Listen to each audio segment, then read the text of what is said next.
le Seigneur vous bénisse abondamment, mes frères et mes sœurs. Amen.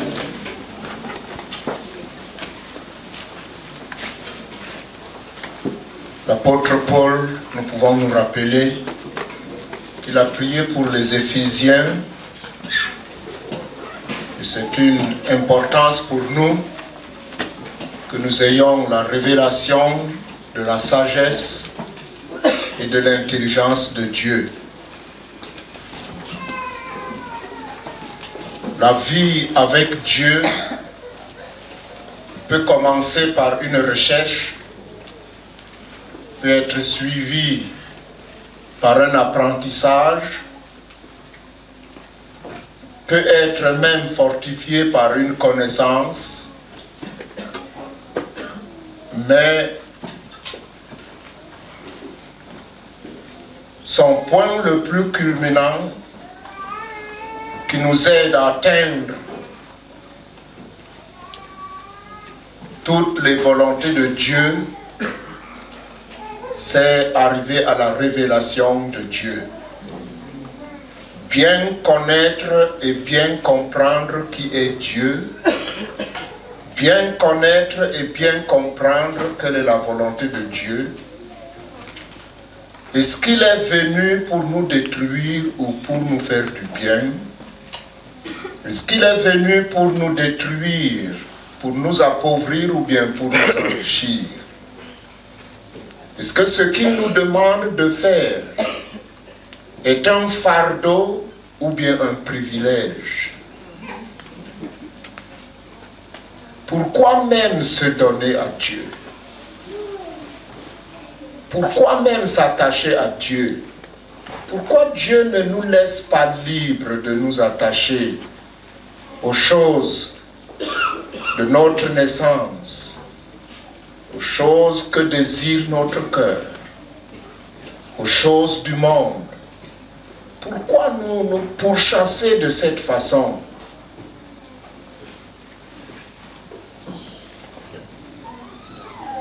La vie chrétienne, c'est entrer dans ce mystère.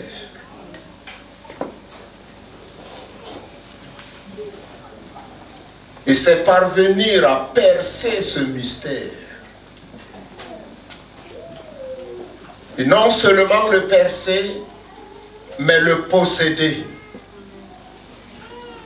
Le posséder. La vie chrétienne, c'est cela. C'est ce que l'apôtre Paul appelle dans ses écrits la vocation céleste. L'appel de Dieu pour passer du monde au royaume de Dieu, de la puissance de Satan à Dieu, des ténèbres à la lumière. Cette vocation, il est bien de ne jamais entendre parler d'elle. Il est bien de ne même pas la commencer. Si on ne veut pas aller jusqu'au bout. C'est dommage de commencer la marche avec Dieu et un jour se détourner de Dieu.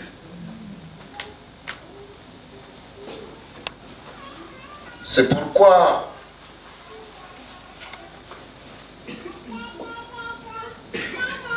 nous devons chercher à avancer dans la connaissance de Dieu, dans la connaissance du Fils de Dieu, dans la compréhension, l'entendement de sa parole, jusqu'à ce que nous ne soyons plus celui qu'on dit voici le chemin, mais que nous soyons ceux qui marchent dans le chemin, parce que nous l'avons compris, parce que nous avons découvert.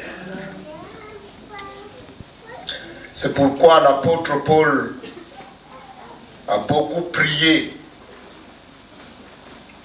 pour que ceux à qui, parmi lesquels il exerce un ministère par la grâce de Dieu, est vraiment une révélation de la sagesse de Dieu. Je ne me lasserai jamais de dire que c'est une phase où il n'y a que toi et Dieu, plus personne d'autre. Plus personne d'autre. Mais nous commençons par être avec quelqu'un. Nous commençons à être avec d'autres. Mais pour parvenir à la révélation de Dieu lui-même, la connaissance personnelle de Dieu, il n'y a plus personne d'autre. Il n'y a plus aucune personne que moi et Dieu. Et nous devons y parvenir. Si nous ne cherchons pas à arriver là, il nous arrivera ce qui est arrivé à un aveugle. Il y a des choses qui quelquefois au début m'ont étonné dans la parole de Dieu. Cet aveugle que Jésus, sur lequel il avait posé ses mains, les mains de Jésus, il pose ses mains sur lui. Et Jésus lui demande, est-ce que maintenant tu es guéri, tu vois bien? L'homme dit oui, mais pas tout à fait. Les mains de Jésus. Jésus n'avait jamais touché un malade et qu'il ne soit que soulagé. Jamais.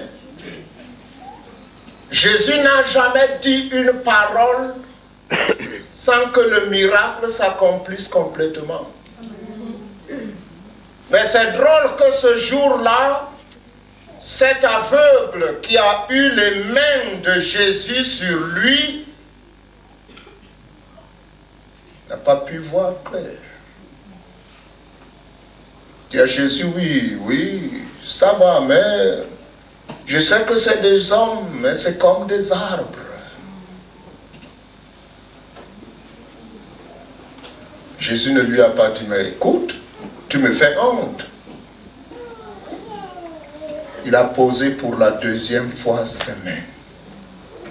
Et il a demandé toujours à l'homme, maintenant, dis-moi le résultat. L'homme dit, maintenant, je vois clair. La marche chrétienne est comme cela. Ne sois pas satisfait d'un tout petit résultat dans ta vie chrétienne. Ne sois jamais satisfait d'un petit acquis dans la vie chrétienne.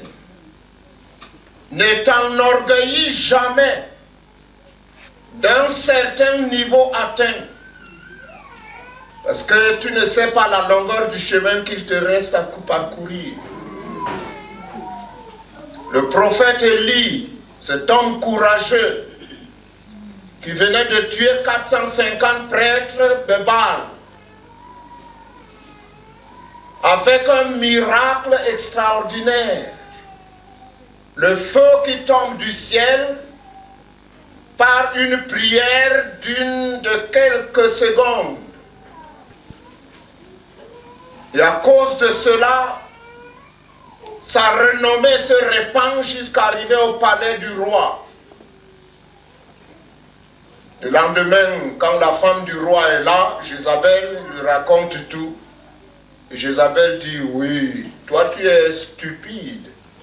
Tu laisses des choses comme ça se passer dans ton royaume. Demain, je vais tuer cet homme-là. Et le brave Élie, le fervent Élie, le puissant Élie, le grand intercesseur Élie, le prophète Élie, l'homme qui se tient devant Dieu Élie, c'est lui qui peut dire que la pluie s'arrête pendant 3 ans et la pluie s'arrête en entendant parler de la décision de Jézabel, le voilà qui se prend la fuite. Qui court, il va se cacher dans le désert, dans une caverne. Et Dieu lui a apparu et dit, que fais-tu ici? Et Dieu lui dit, voilà la nourriture, prends la nourriture, mange. Tu as encore un très long chemin. Tu as encore à marcher pendant 40 jours et 40 nuits. Si c'était nous, un miracle, le feu tombe, les épaules auraient déjà dépassé la tête. On aurait écrit ça dans tous les journaux du monde. On aurait appelé tout le monde pour venir recevoir son miracle. On aurait fait des campagnes de miracles au lieu de campagne du salut de Dieu. Dieu dit à Élie, tu n'es qu'au commencement. Ne pense pas que tu as abouti. Tu as encore un très long chemin. La vie avec Dieu, c'est comme ça. Je vous dis, mes frères, mes sœurs, par rapport à la parole de Dieu, nous avons beaucoup de choses à faire dans les choses de Dieu. Mais tant que tu ne tendras pas, tu ne chercheras pas, tu ne soupireras pas, tu n'auras ni faim ni soif d'atteindre le plus haut niveau que Dieu nous demande d'atteindre.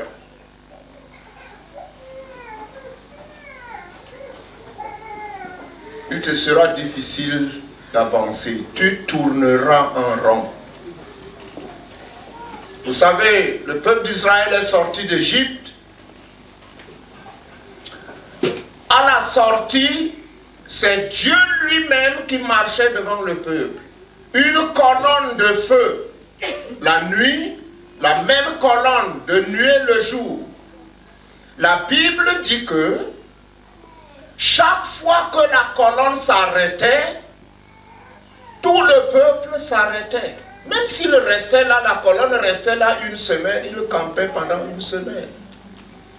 Si la colonne restait là pendant 2 mois, tout le monde restait là pendant 2 mois. Ce n'est pas Moïse qui disait, arrêtons-nous maintenant, reposons-nous. Non, la colonne, Dieu lui-même. Et chaque fois que la colonne se mettait à avancer, le monde avançait. Mais que lisons-nous dans Deutéronome chapitre 2? Et qu'est-ce qui est arrivé pour que cela arrive?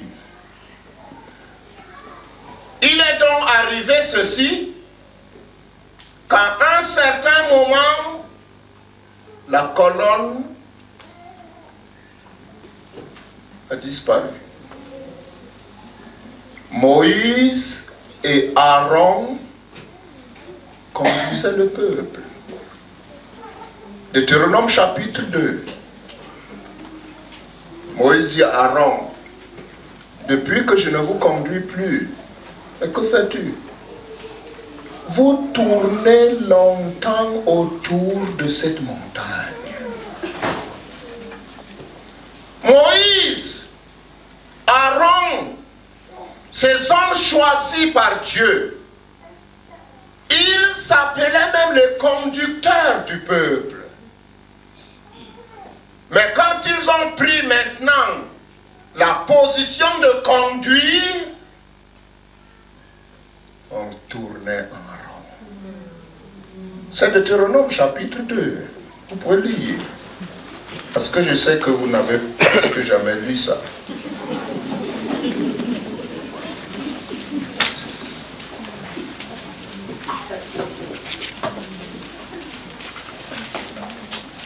Chapitre 2.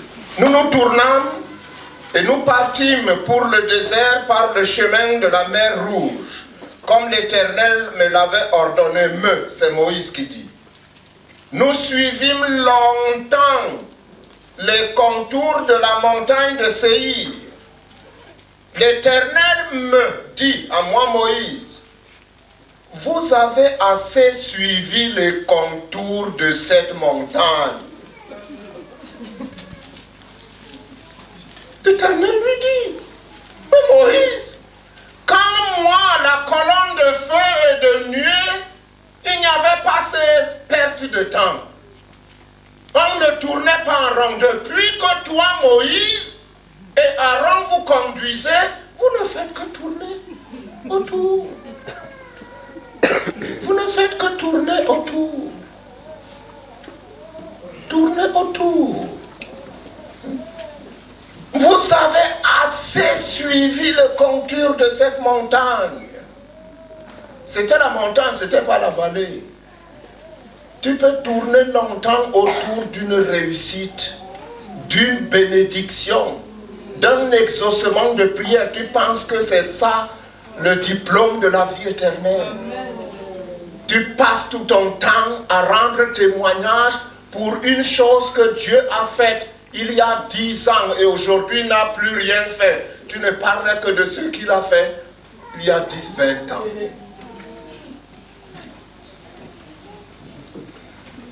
Et qu'est-ce qu'il dit? Tournez-vous vers le nord. Et puis avancez. Je crois que 2 ou 3 fois, Dieu a dû reprendre Moïse conduisant le peuple ainsi. Vous avez longtemps tourné en rond autour de cette montagne.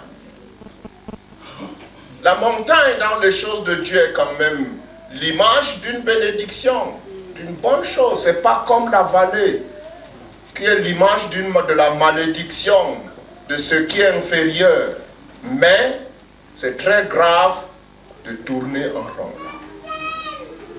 Il faut toujours chercher à avancer. Dieu ne te dira jamais que maintenant ça suffit, ma fille, mon fils, ça suffit, tu es suffisamment spirituel, ça suffit. Jamais. Quand tu atteindras une montagne, tu auras encore 40 montagnes devant toi.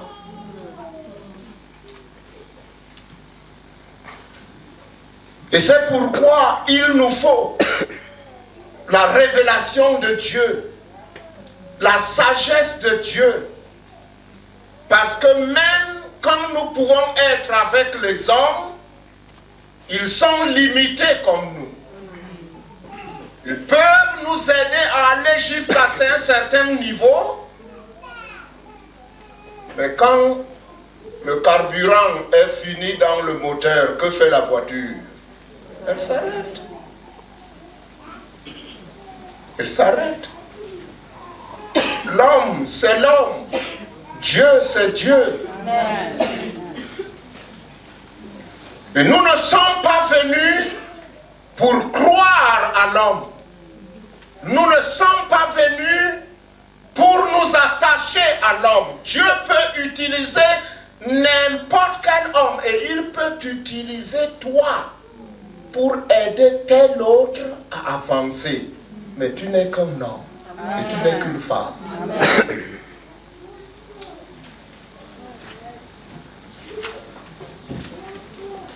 Dieu va plus loin que là où l'homme s'arrête.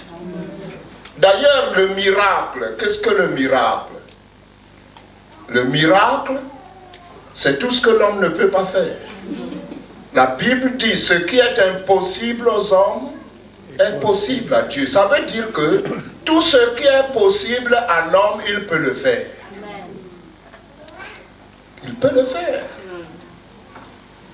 Je n'ai pas besoin d'un miracle pour boire de l'eau. Quel miracle ça demande? Je peux tenir un verre. Je peux ouvrir ma bouche. Je peux avaler l'eau. Il n'y a pas de miracle là. Je n'ai pas besoin d'un ange pour venir me faire boire de l'eau. Je n'ai pas besoin de prier Dieu, pardon. Seigneur, envoie un ange pour m'aider à uriner. Ce qui est possible à l'homme, il faut qu'il le fasse. Mais quand ça devient impossible à l'homme, alors là, Dieu peut intervenir. Mais nous voulons que Dieu ne fasse pas ce qu'il fasse, qu'il fasse ce que nous faisons. Nous disons, comme nous avons fini de faire, Dieu, toi aussi tu as fini. Pourtant, si nous sommes sages, quand notre force est finie, nous pouvons lui dire maintenant, Seigneur, tu peux donc commencer et aller plus loin. C'est ça la révélation. C'est ça la recherche de la sagesse de Dieu. Ce n'est pas dire que l'homme est inutile, ne vaut rien, non. C'est simplement parce que l'homme est limité. Et Dieu a fait que l'homme ne soit pas Dieu.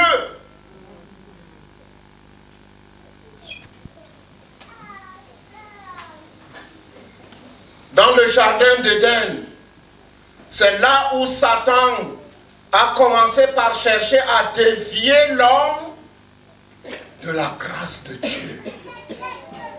Il vient dire à Ève, mais pourquoi Dieu vous défend de manger? Parce que Dieu sait que quand vous mangerez le fruit de cet arbre, vous deviendrez des dieux. Quel mensonge! Quand lui-même Satan, Lucifer, a cherché à être Dieu au-dessus de Dieu, est-ce qu'il a pu être Dieu? Pas du tout. Dieu ne permettra jamais à un homme de devenir Dieu. Jamais. L'homme sera toujours au plus enfant de Dieu, au plus serviteur de Dieu.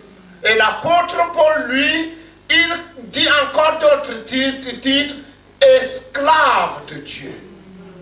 L'homme sera toujours en dessous.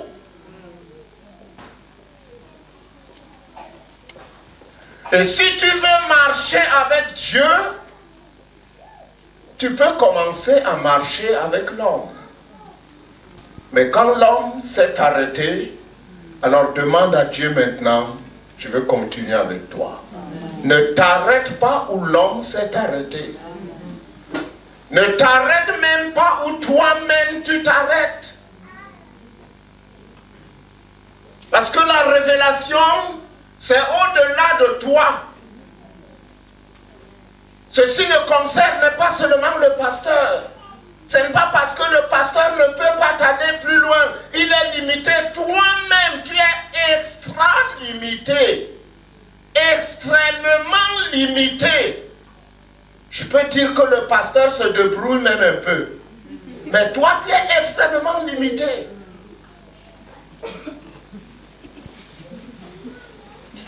L'apôtre Paul, un prédicateur de la parole, un homme plein de la sainte doctrine de Dieu, qui enseignait la parole de Dieu. D'ailleurs, ce sont ces enseignements qui nous aident aujourd'hui à comprendre la volonté de Dieu. Mais c'est lui qui prie dans le texte que nous avons lu hier. Il prie Dieu quoi? Éphésiens 1. Ce grand prédicateur, ce grand homme de Dieu.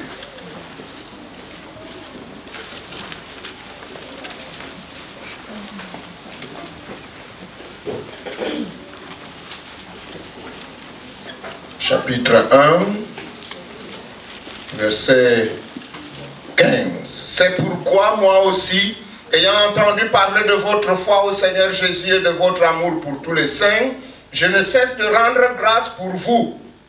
Je fais mention de vous dans mes prières, afin que le Dieu de notre Seigneur Jésus-Christ, le Père de gloire, vous donne un esprit de sagesse et de révélation dans sa connaissance.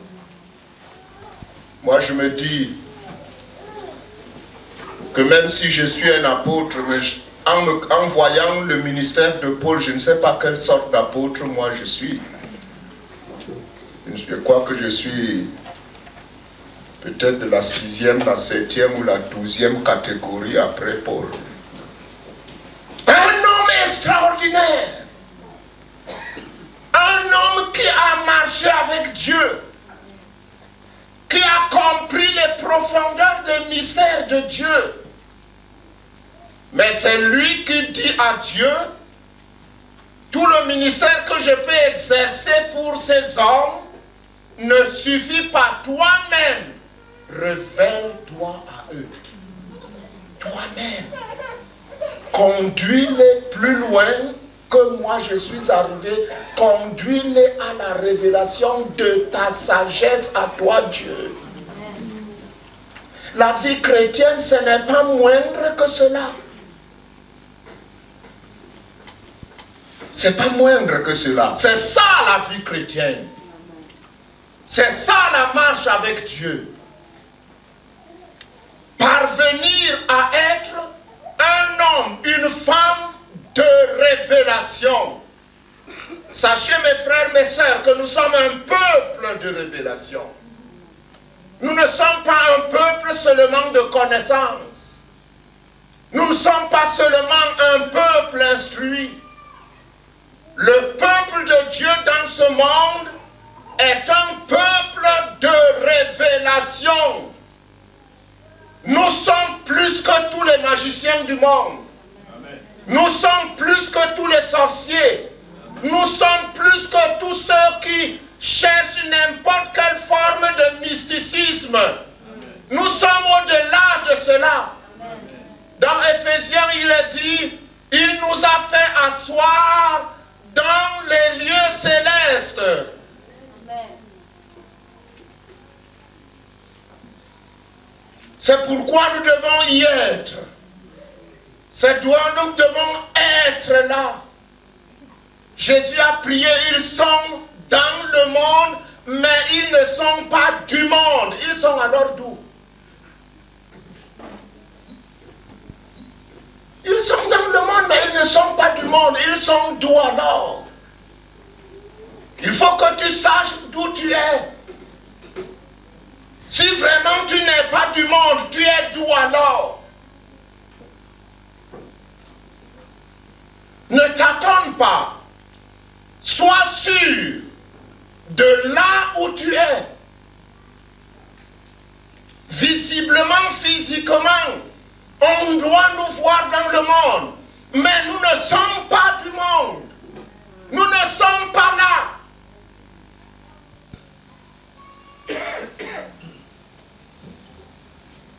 C'est ça la vie chrétienne.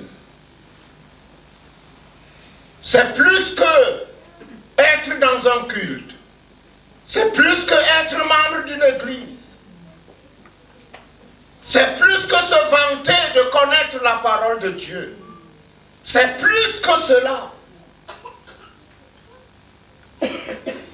Et je dis, tant que tu n'as pas cette révélation, tu ne peux jamais rien faire de bon pour Dieu.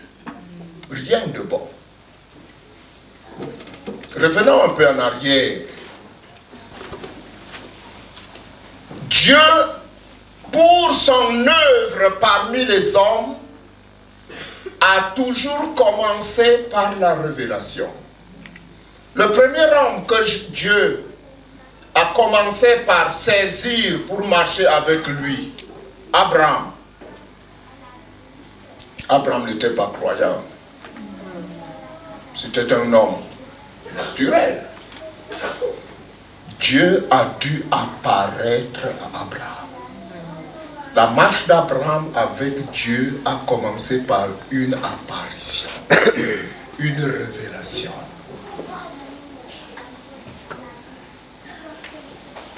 Qui pouvait aller dire à Abraham ce que Dieu veut de lui? Celui-là, lui, il viendrait d'où? Il aurait appris ça où? Il n'y avait personne qui pouvait faire cette leçon à Abraham. Dieu lui-même a apparu à Abraham. Dieu lui-même a parlé à Abraham. Et parce que Dieu lui-même a parlé, Abraham était extrêmement convaincu. Quand Dieu a parlé à n'avais plus une question à lui poser. Tu me dis de partir, mais je pars où? Je pars quand? Je te dis la vérité, mon frère, ma soeur. Quand Dieu lui-même te révèle une chose de sa volonté, tu n'as plus une question à lui poser. Tu sens que c'est ça qui doit être ce que tu dois être. Si Dieu lui-même te révèle quelque chose de la parole de Dieu, si Dieu lui-même te révèle quelque chose de sa volonté dans toute la doctrine que tu apprends à l'église, si Dieu te fait grâce de te révéler un point, tu auras ce point au-delà de toute question, au-delà de toute connaissance. Tu en deviendras maître. L'apôtre Paul dit aux chrétiens d'Hébreux chapitre 5, il leur dit depuis longtemps vous deviez être des maîtres. Mais vous n'êtes que des enfants pour boire le lait. Combien de chrétiens, leur vie ce n'est que boire de lait. Le lait c'est quoi? C'est la nourriture qui sort de la mamelle de maman pour l'enfant. Dis, vous n'êtes que ça.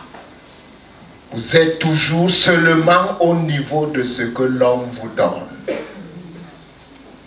Vous deviez être des maîtres. Pour être maître, c'est pas le pasteur Obakar qui doit t'enseigner, convaincre une chose. Si Dieu te convainc une chose, personne dans le monde ne peut plus te débranler de cette chose.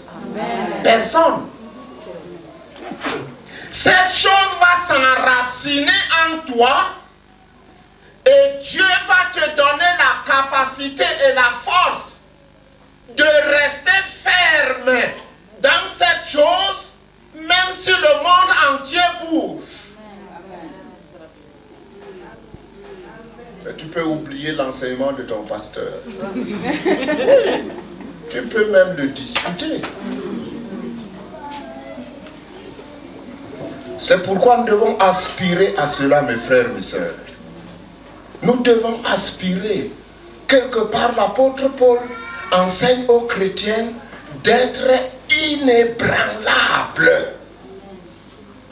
Être des gens si bien placé que rien, inébranlable. Et comment ça peut-il arriver?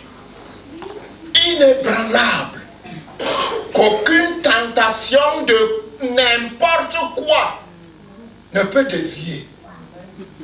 Qu'aucune mauvaise parole ne peut irriter. Qu'aucune jolie chose dans ce monde ne peut tenter. Inébranlable. Mais comment tu y arriveras? Pourquoi tu ne te poses pas cette question? Pourquoi nous avons besoin de la révélation, de la sagesse de Dieu, la façon que Dieu comprend les choses.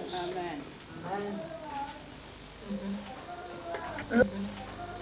La façon que lui il comprend, la façon qu'il veut que nous fassions. Quand il te montre ça, tu béniras l'enseignement du pasteur, dira, hé, ça fait 10 ans que mon pasteur insiste sur ça, il parlait de ça. Mais vous ne savez pas, mes frères, mes sœurs, nous ne sommes que des serviteurs. Nous ne sommes que des transmetteurs. Nous ne disons que ce que Dieu veut, mais nous sommes incapables de faire de vous ce que Dieu veut.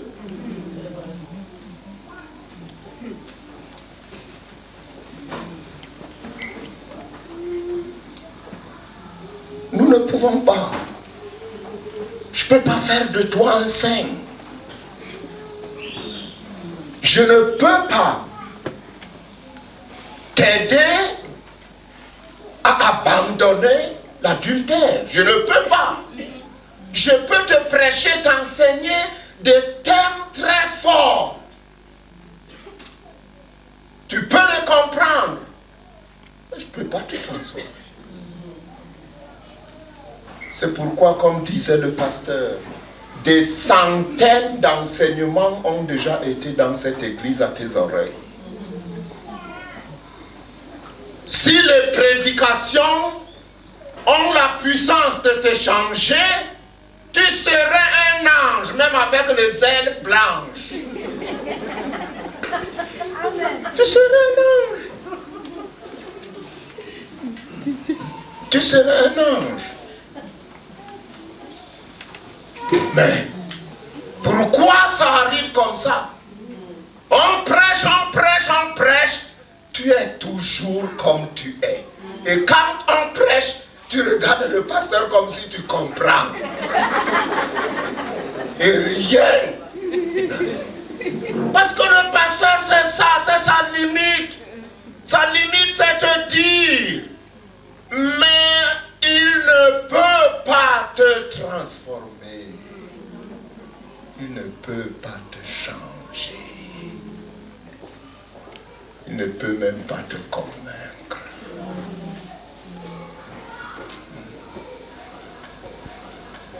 C'est pourquoi il faut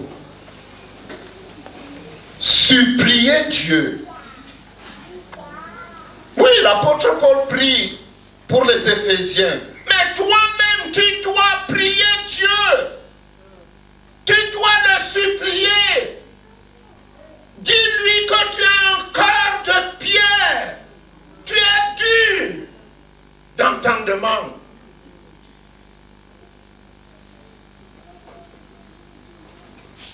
Alors, il peut faire quelque chose pour toi. Amen. Pourquoi est-ce que Dieu a placé la prière dans les choses chrétiennes? Pourquoi? Pourquoi? Dieu devait faire de nous des automates. On devient chrétien et puis tout de suite on devient saint. Saint. Mais puis impeccable. Mais je vous pose la question. Est-ce que cela est impossible à Dieu? Non. Pas du tout. Si Dieu descend là maintenant et qu'il veut faire de vous tous, avec moi, pas sans moi, vous tous, des saints, en un tiers de seconde on devient.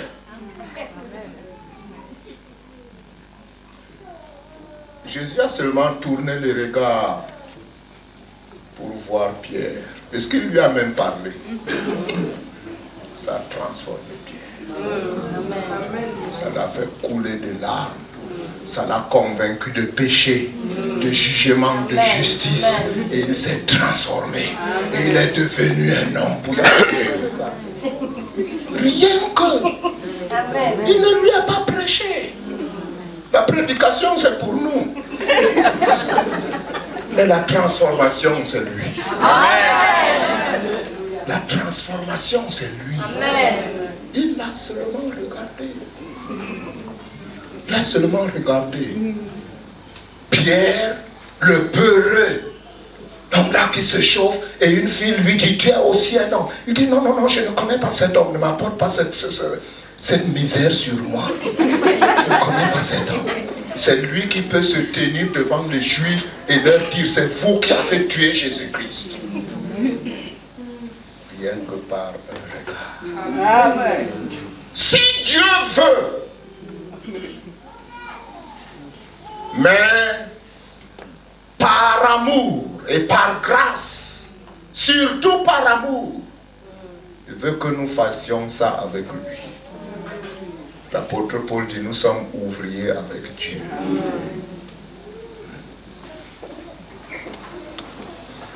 Si le roi belge, frère, si le roi belge t'appelait maintenant, toi, j'aime pas les autres, mais toi, réponds. Ce roi belge t'appelait maintenant dire, tu deviens le vice-président de Belge, tu vas refuser. Si même tu apprends la nouvelle maintenant, tu vas même sortir.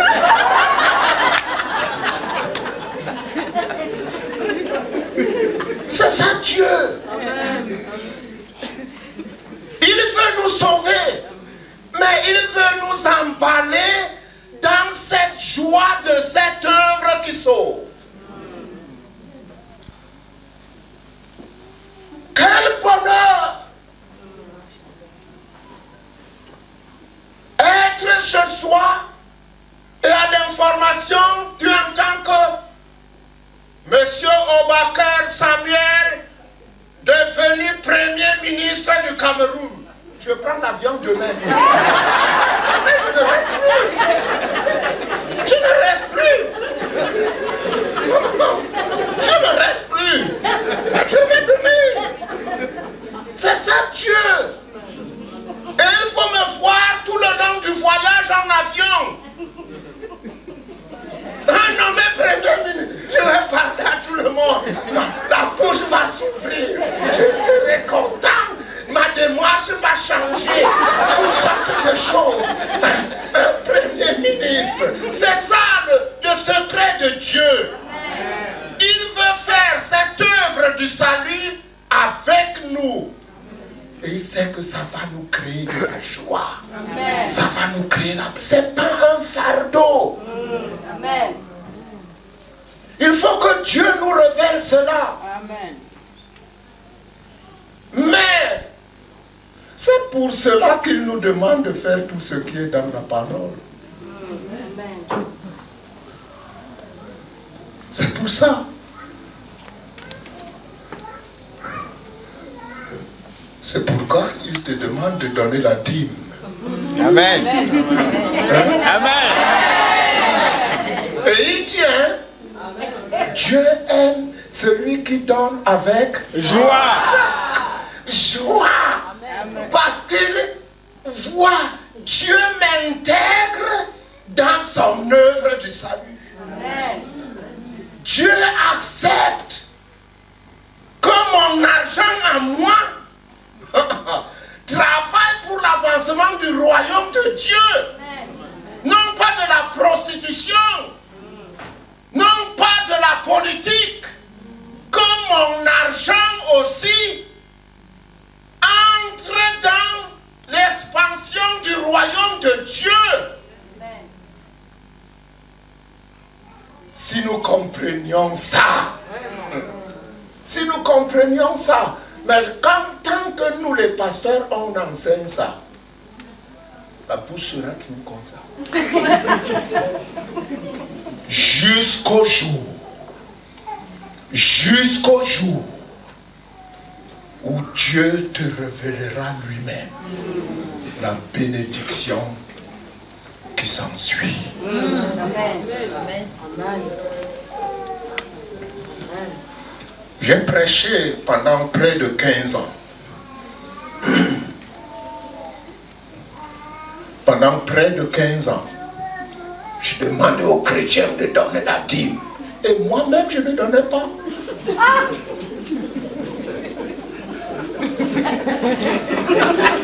moi-même. Mais Dieu donnez la dîme. Il y a la bénédiction, mais moi-même, je ne donnais pas souvent comme ils vont jamais. Jamais. Je ne donnais pas. Moi-même, je faisais des études bibliques dessus. J'exhortais. Je ne donnais pas. Vous pensez que les pasteurs font tout ce qu'ils prêchent? Hein, mon frère?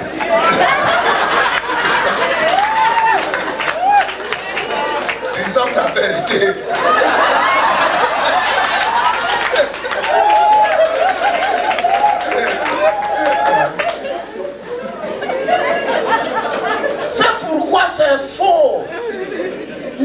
idolâtrisez pas les pasteurs. Ne les adorez pas comme Dieu. Ils sont des hommes comme vous. Paul et Barnabas vont quelque part, dès qu'ils prêchent, on veut les adorer, c'est des dieux Jupiter, Mercure. Paul, il déchire leurs vêtements. Il dit, mais nous sommes comme vous. Vous pensez que les pasteurs font tout ce qu'ils prêchent? Non! Moi, au Baker, je vous dis non! Par expérience sur moi-même.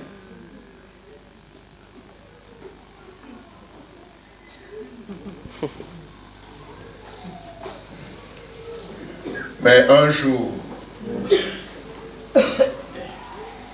nous étions à table.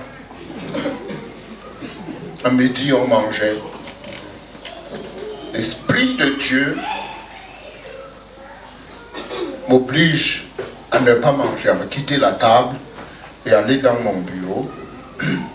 Et quand je suis allé dans mon bureau, l'Esprit de Dieu me dit, tu restes devant moi pendant 4 jours sans sortir. Pendant ce temps-là, je ne sais plus quel jour ou quel moment, Dieu m'a parlé, mes frères, mes sœurs. Dieu m'a convaincu de péché. Il m'a convaincu d'hypocrisie.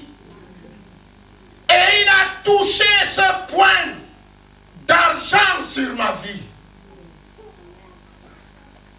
C'est depuis ce jour que je fais comme Dieu le veut avec mon argent. Amen.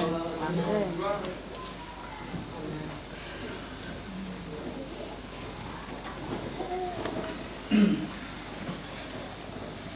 Il faut que Dieu nous donne un esprit de sagesse et de révélation. Toute l'œuvre que Dieu a faite dans le monde, là, il a commencé par la révélation. Pour que le peuple d'Israël sorte de l'Égypte. Dieu n'a pas dit aux Égyptiens, débrouillez-vous, organisez-vous et sortez de l'Égypte, non. Il n'a même pas dit à Moïse, il a apparu à Moïse dans le buisson ardent. Il s'est révélé à Moïse. Il lui a apparu. Pour que Moïse accepte, tienne cette chose, obéisse et aille, il n'a pas envoyé un ange. Dieu lui-même lui a parlé.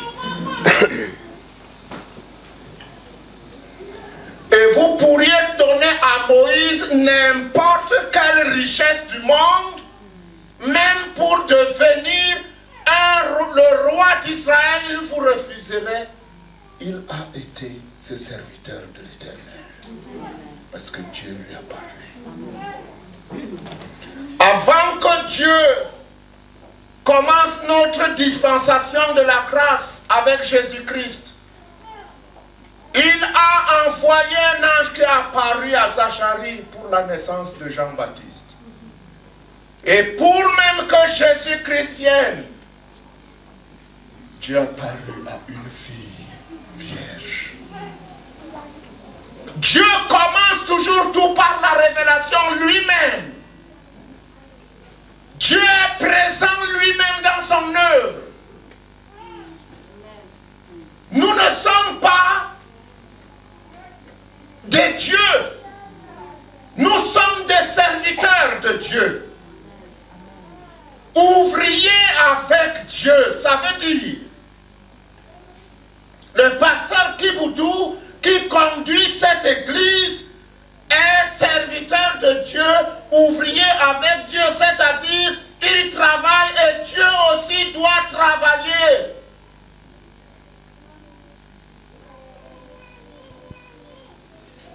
Et si le pasteur Kiboudou seul travaille sans que Dieu travaille, c'est un malheur, c'est une misère. On ne fera que tourner en rond.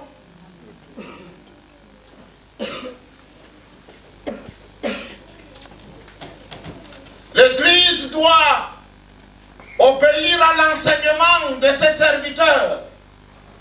Mais l'Église doit être ouverte à la présence de Dieu. Et c'est pourquoi chaque chrétien, doit être rempli du Saint-Esprit de Dieu. Pas la doctrine du Saint-Esprit, non. Rempli du Saint-Esprit. Du vrai Saint-Esprit. Pas de limitation de langue. Pas un Saint-Esprit qu'on ramasse dans le ministère du bruit. Non.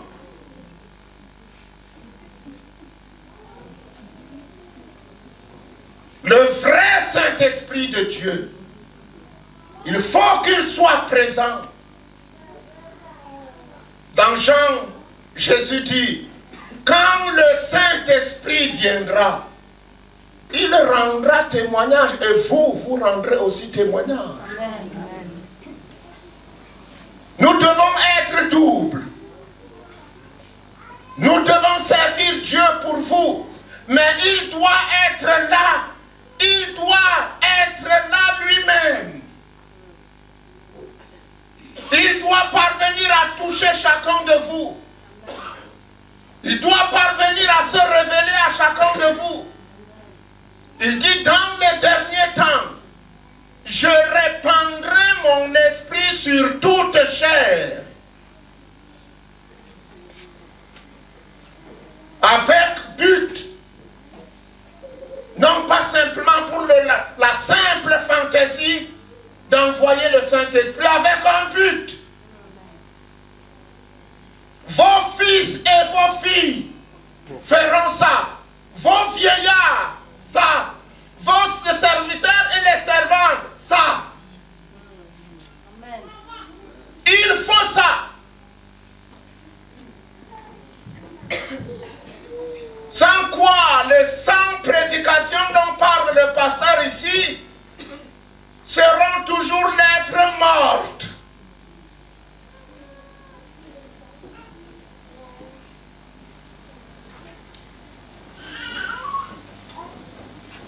Les serviteurs de Dieu, ils font tout pour inculquer la saine doctrine.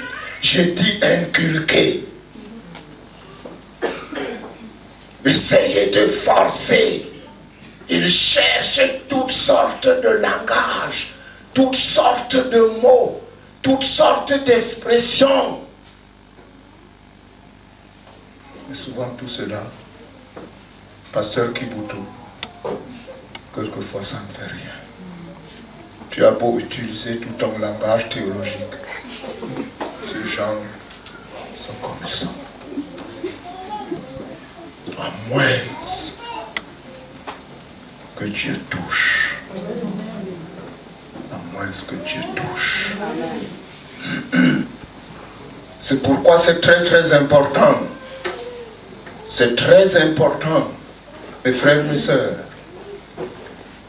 Dieu nous a prédestinés. C'est ce que nous lisons dans le livre d'Éphésiens. Dans le livre d'Éphésiens au chapitre 1er.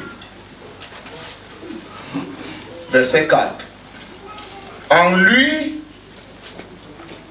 Dieu nous a élus avant la fondation du monde pour que nous soyons saints et irréprochables devant lui. Voilà ce qu'il y a dans la pensée de Dieu. Parvenir à être saint, irréprochable. Il nous a prédestinés dans son amour à être ses enfants. Et nous nous plaisons, je suis membre de telle église. Je suis membre de telle église. Je suis fidèle de tel pasteur. Ce n'est pas mal. Il n'y a rien de mal d'être dans une église. Il n'y a rien de mal d'avoir un bon pasteur. Mais es-tu l'enfant de Kiboutou ou bien tu es l'enfant de Dieu?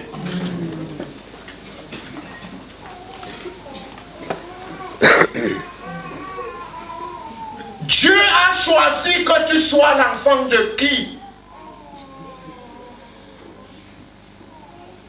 Et si a destiné que tu sois son enfant, enfanté par Dieu, quelle sorte d'enfant ne dois-tu pas être? Mais c'est juste. C'est juste. Quand tu dis vraiment, je suis membre de l'Église internationale de Bruxelles, c'est juste.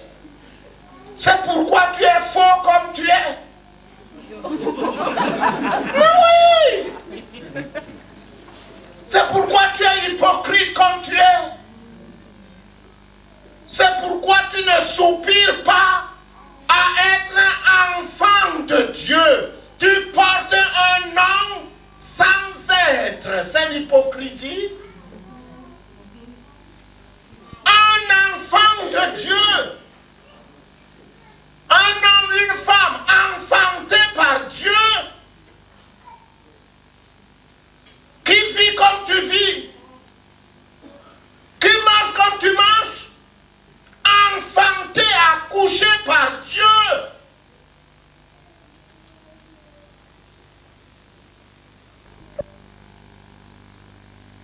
C'est bien. Tu es membre de l'Église internationale de Bruxelles, c'est normal. Mais le jour où Dieu mettra en toi la faim, la soif d'être un enfant de Dieu, je te dis la vérité, mon frère, ma soeur, tu chercheras autre chose. Amen. Tu chercheras. Le jour où tu comprendras toi-même que tu as trop mal fait à Dieu, que tu mets la colère dans le cœur de Dieu, tu fais honte à Dieu, et qu'il mette en toi le désir de devenir enfant de Dieu. Que dit la parole de Dieu? Pour un tel homme, pour une telle femme, il n'y a plus de loi. Lui-même devient la loi pour lui-même. Tu n'as pas besoin de lui dire ne sois jamais en retard au culte. Jamais. Tu n'as plus besoin de l'exhorter que mon frère, il faut prier chez toi. Jamais. Le jour où l'Esprit de Dieu verra ta faim et ta soif et te révélera ce qu'est un enfant de Dieu, un fils de Dieu, dans ce monde des ténèbres, dans ce monde en ruine, le jour où Dieu te révélera ça, il n'y aura plus aucune loi pour toi. C'est ça ce que l'apôtre Paul enseigne, nous ne sommes plus sous la loi. Parce qu'avant que la loi te condamne, tu auras accompli ce qu'il faut. Tu auras accompli ce qu'il faut. Tout le temps que Jésus a été sur la terre, qu'il a exhorté, la Bible dit qu'il a été tenté comme nous en toutes choses. Tenté en toutes choses. Vous comprenez le mot en toutes choses. Mais qui lui disait non?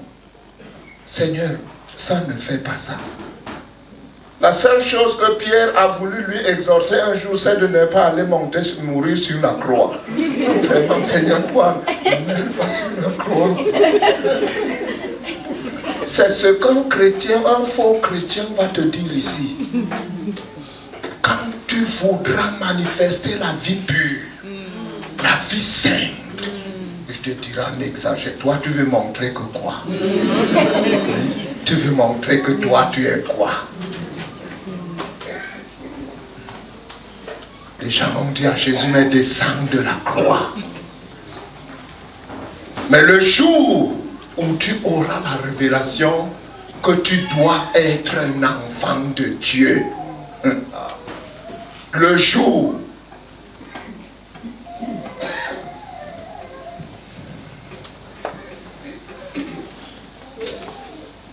dans Romains 8, verset 14, il est dit, ceux qui sont conduits par l'Esprit de Dieu on disait alors, Romains 8, 14.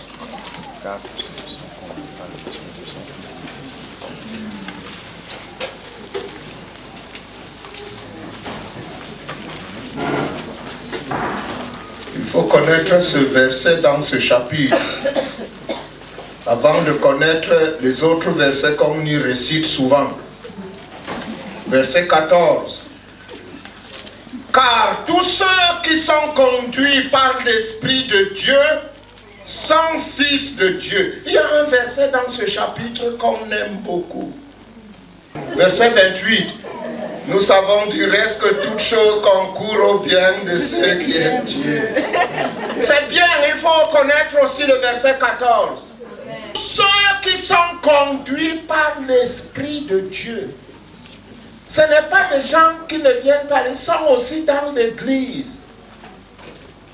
Leur pasteur, c'est aussi le pasteur Kibutu.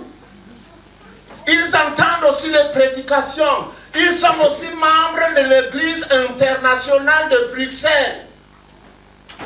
Ils viennent aussi à toutes les réunions. Mais en plus de cela, ils sont conduits par l'Esprit. Ils sont conduits par l'Esprit. Est-ce que c'est mon père qui a écrit ça? Est-ce que c'est moi qui ai écrit ça? C'est ça dans la parole. Tous ceux qui sont conduits par l'Esprit.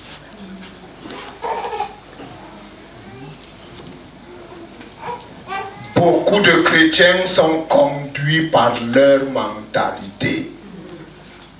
Ils n'obéissent même pas à la doctrine qu'on enseigne. Le pasteur enseigne comme ça, lui dit oui, mais si c'est l'Esprit de Dieu qui te conduit, qui te dit ça, si tu deviens obéissant, tu écoutes l'Esprit de Dieu qui dit depuis aujourd'hui, toi fais ça. Je vous dis la vérité, mes frères et sœurs. Moi, au Baker, je sais que je n'hériterai jamais la vie éternelle parce que je suis pasteur ou apôtre. Cette tentation ne vient jamais dans ma pensée. C'est un ministère, c'est un don de grâce. Tu peux être pasteur aussi. Tout seul ne peut pas être pasteur toute la vie. Tu peux être. Tu peux être même un jour un apôtre, quoi. Mais ça ne te donne pas l'ouverture de la vie éternelle. En enfer, il y en a qui malheureusement, quelque temps sur la terre, ont été des pasteurs. Et à la fin, ils se trouveront avec leur robe de pasteur en enfer. Malheureusement. Ne nous trompons pas, mes frères et sœurs. Ne prenons pas la parole de Dieu à la légère. Superficiellement, allons profondément. Ceux seuls qui sont conduits par l'Esprit de Dieu.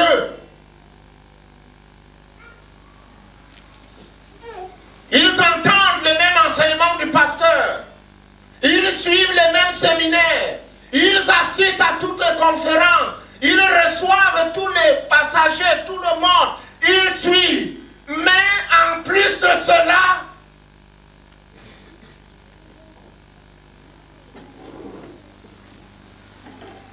C'est l'Esprit de Dieu qui le conduit. On lui a dit depuis aujourd'hui, c'est comme ça. C'est comme ça. Même si le monde entier ne fait pas ça, lui, il fera comme ça. Amen. Parce que c'est l'Esprit de Dieu. Il y a beaucoup de chrétiens dans l'église qui font ça parce que c'est comme ça que tout le monde fait. On fait ça parce que c'est comme ça que tout le monde. On mange comme ça parce que c'est comme ça. On s'habille comme ça parce que c'est comme ça. On fait comme ça parce que les fils de Dieu, ce n'est pas ça. Amen. Jamais. Ce n'est pas ça. Tu dois être convaincu que l'Esprit de Dieu est en accord avec toi. Amen. Même avec ton habillement. Amen. Tu dois être convaincu. Amen. Je ne suis pas obligé de m'habiller comme tout le monde dans ce monde. Amen. Je ne suis pas du monde. Amen. Je ne suis pas du monde. Je ne suis pas obligé de me comporter comme tout le monde. Jamais. Je suis obligé de marcher dans les convictions de l'Esprit de Dieu en rapport avec l'enseignement que je reçois. Bien entendu, Actes chapitre 2, il persévérait dans l'enseignement des apôtres. C'est juste. Philippe était choisi comme diacre. Mais le jour où l'Esprit de Dieu lui a dit, Philippe, va dans ce chemin, il a demandé la permission à quel apôtre? Il a dit à quel apôtre que, voilà l'Esprit qui me dit que je quitte l'église, que j'aille dans ce chemin-là. Il est parti. Il voit un eunuque qui passe. L'Esprit de Dieu lui dit, monte dans ce char. Il a monté. L'Esprit de Dieu lui dit, écoute, prêche-lui. Il n'a pas dit non, mais moi je suis seulement un diacre. Non, il a fait. Il est parti comme ça. Hein. C'est les nouvelles qui ont parvenu aux apôtres.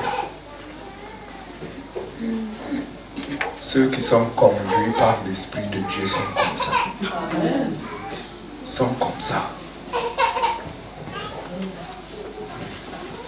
Et si c'est l'Esprit de Dieu qui te conduit, mon frère, si c'est l'Esprit de Dieu qui te convainc que ton langage doit être ça, ton langage, si c'est l'Esprit de Dieu, parce que le pasteur t'aura enseigné que la Bible dit qu'il ne faut pas mentir, qu'il ne faut pas parler de mauvaises choses, qu'il ne faut pas calomnier, qu'il faut. Pourtant, après tous ces enseignements, tu continues à faire ça. Tu continues à calomnier, tu continues à parler mal, tu continues à mentir. Combien d'entre vous ont menti aujourd'hui? Aujourd'hui seulement. Aujourd'hui seulement, pas hier, aujourd'hui seulement. Mais est-ce que le pasteur Kibutu n'a pas enseigné ça? Mais comme l'Esprit de Dieu, vous savez, je vais vous dire encore une drôle de chose. C'est que j'étais pasteur pendant 10 ans. Mais un grand menteur. Non, laissez-moi vous dire. Après un temps, j'ai découvert que le mensonge était inséré dans ma vie. Moi, j'ai dit, c'est un démon de mensonge qui habite en moi. Comme pasteur, hein, je prêchais pendant 10 ans.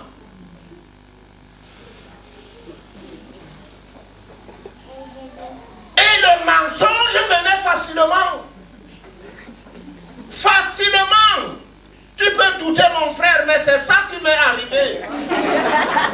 Ça venait facilement. Mais qui le savait?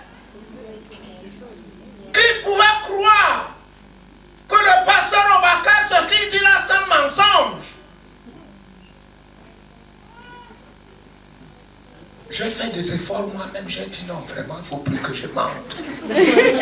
Quand je résiste un jour, le troisième jour, allez, la chose sort.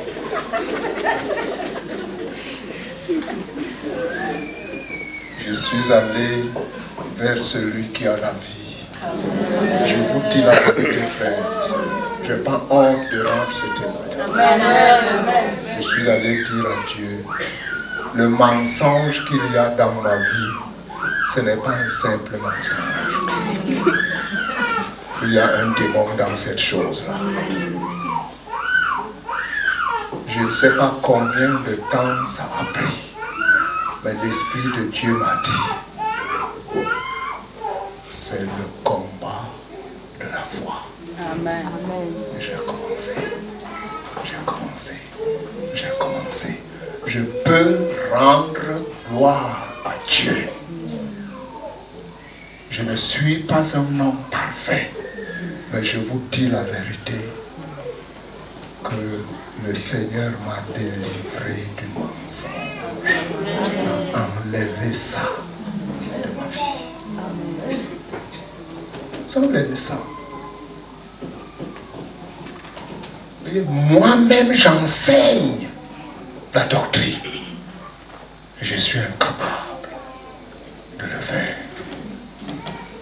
Esprit, quand c'est lui qui te conduit, c'est pourquoi il est très important, mes frères, mes sœurs, d'écouter ce que l'Esprit de Dieu dit aux églises. Regardez le livre d'Apocalypse. Le livre de la révélation des choses qui vont venir.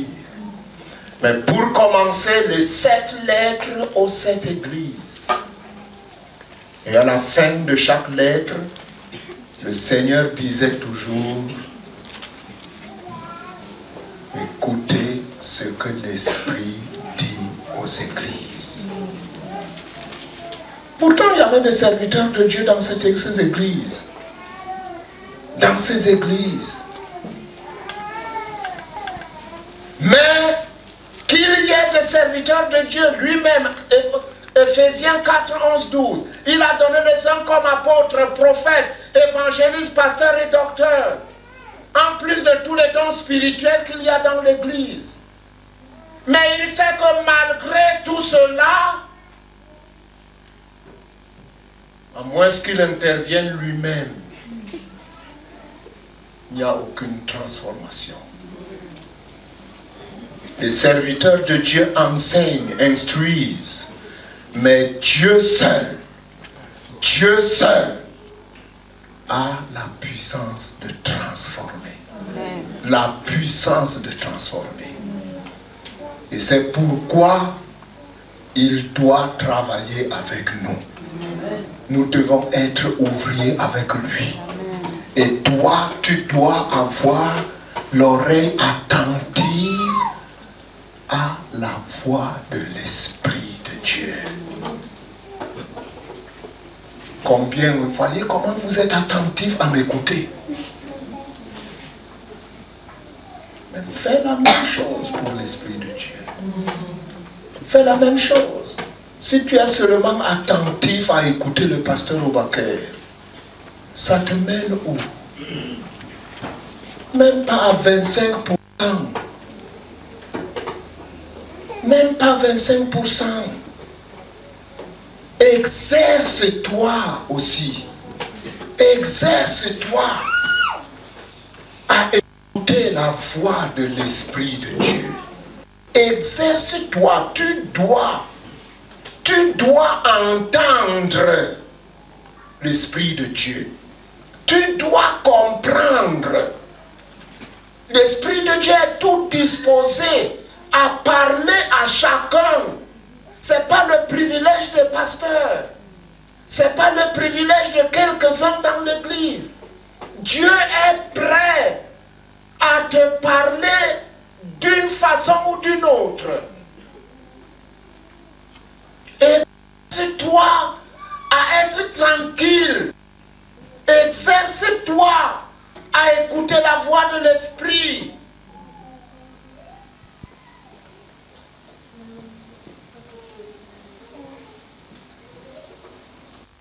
question au pasteur. Pose la question à tel frère, à telle sœur, dont la vie te paraît supérieure à toi.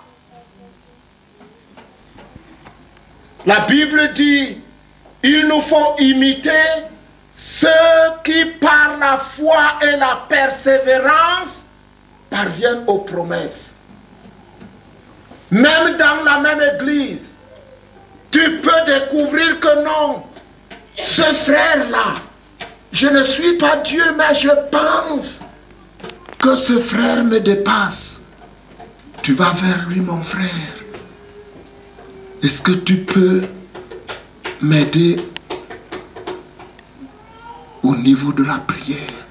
Comment toi tu fais pour parvenir? Ce n'est pas une doctrine. Ce n'est pas un ramassis de versets bibliques. C'est une expérience. C'est une marche. C'est une vie. La marche avec Dieu, écouter l'Esprit de Dieu, ce n'est pas une étude biblique. Prendre la peine de comprendre Dieu. Ce n'est pas en mélangeant tel verset avec tel autre, non. C'est une expérience. C'est une vie. Si tu as soif et faim, Dieu t'ouvrira les yeux, il te montrera telle sœur. Je vous ai déjà rendu témoignage ici que la personne qui m'a formé dans le domaine de la prière et de la contemplation de Dieu, c'est mon propre chrétien, une vieille femme qui n'a jamais été à l'école. Je vous ai rendu ce témoignage, n'est-ce pas? Pas encore. Aïe! Je vous dis la vérité, mais toi tu l'as déjà entendu, non? Pas encore. J'étais encore pasteur. Son pasteur, qui par la grâce de Dieu l'a gagné à l'évangile.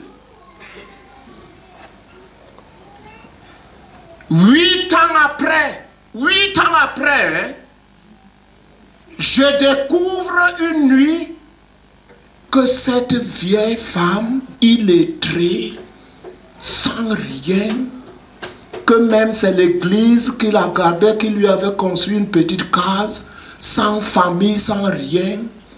Je découvre une nuit qu'elle parle avec Dieu. Pas qu'elle prie, mais elle parle avec Dieu. Je revenais d'une mission avec ma femme vers 3 h du matin. Nous devons passer devant sa case avant d'arriver dans la nôtre. J'entends comme les gens qui parlent. Je dis, mais comme à 3 h du matin, maman Emma est encore réveillée, qui est venue causer avec elle. On va à la maison, mais je suis poussé à revenir. Je reviens, j'écoute, j'entends 2 personnes qui parlent. Je dis, je ne vais pas les brusquer. Je regarde par le trou de la planche. Je vois maman Emma seule, assise sur sa chaise, seule, et parlant comme si elle voyait une personne, parlant avec elle. Et ce qui m'a fait couler des larmes, c'est qu'en ce moment, je l'ai entendu discuter avec Dieu pour moi. Alléluia. Il dit, papa, mais je t'ai parlé, le pasteur papa au bancaire, il m'appelait Samuel. Samuel, il lui parle comme 2 personnes qui parlent. Je t'ai déjà dit ça, comme 2 personnes. Je me suis mis à pleurer quand j'ai retourné, j'ai entendu la 2e personne qui parle. Je suis rentré à la maison, je n'ai pas pu dormir. Le matin, je n'ai pas pu manger toute la journée. Je suis resté. J'ai dit, c'est pas possible que moi, le pasteur, mon chrétien, parvient à parler avec Dieu. Moi, je ne sais que prier, gronder dans les langues, parler, et je n'entends rien. Je dis à ma femme, je vais faire tout pour entrer à l'école chez maman Emma. Et nous l'avons fait. Pas brusquement, petit à petit. Elle nous a acceptés dans son intimité. Et nous lui avons demandé de nous... Et elle m'a entraîné comme son chrétien, moi le pasteur. Moi le pasteur. C'est cette vieille femme qui m'a montré comment on parle avec Dieu, comment on écoute Dieu, comment on est patient.